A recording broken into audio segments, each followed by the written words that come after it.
Hi, I'm Tim Cain, the entertainment editor at the Herald and Review in Decatur, Illinois, and I'm here because Austin wants. Not too long ago, I put together a slideshow. Don't hate me, okay? I know slideshows, but you know what?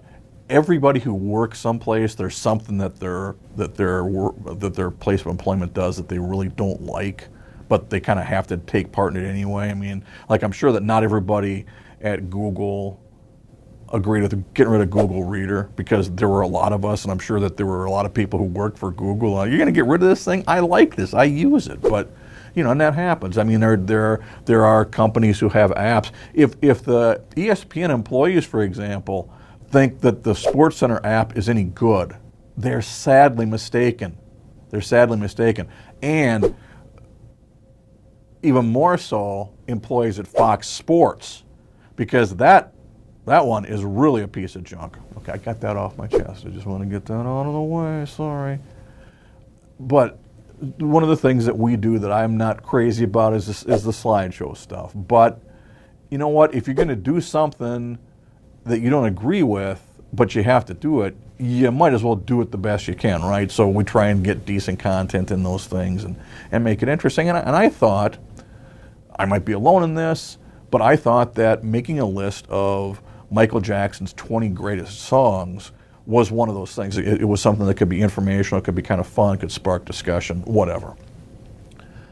The thing I found interesting as I was going through and doing it was I was going through all Michael Jackson's albums to make sure that there weren't any cuts that were hiding that I wasn't remembering. And you have to do that if you're going to, as I have and as I will, make lists of like the best Beatles songs or Led Zeppelin or Beach Boys. It's not like just the songs that got on the radio are the really good ones. They got other ones beside that.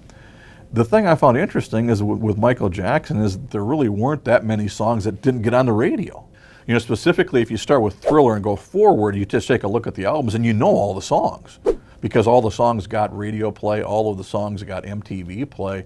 I wasn't really aware, though, when I was going through things, that the official video for Dirty Diana was just a live performance. It wasn't a lip sync to the track. I thought that was kind of interesting, and I think that shows that was at the time I was really kind of starting to pull away from MTV and not get so much of my musical information from that, because when I'm watching the video and comparing it to the album track that I'm familiar with, it's like, oh, these are kind of a little different, aren't they? So that was interesting. But I found it really fascinating that all of the songs that I have in a list of 20, although it turned out to be 21 because I threw in We Are the World as a bonus because it's kind of a catchy little tune. All of the 20 songs, they weren't exclusively album tracks. They may not have ever been released as singles, as 45s, or as cassettes that you would play, or anything like that, but they all got extensive play on assorted forms of media and on my stereo a lot as well. It's not many artists whose greatest hits are their greatest hits, and that was one of the things that kind of surprised me about Michael Jackson. And it's interesting to me that it's really been probably 20 years for me since I've considered this guy a significant recording artist. But I go back and look at those 20 years or so where he was really intensely a recording artist first and foremost, and not a freak show first and foremost. There's a lot of art there that I keep uncovering. There's a lot of things that still surprise me every time I go through it, and that's really interesting. And I don't think that that I can say the same thing about a lot of Michael Jackson's contemporaries. Just one more way that the guy's kind of surprised me with his life and since his death. I'm Tim Cain. I'm here because Austin wants.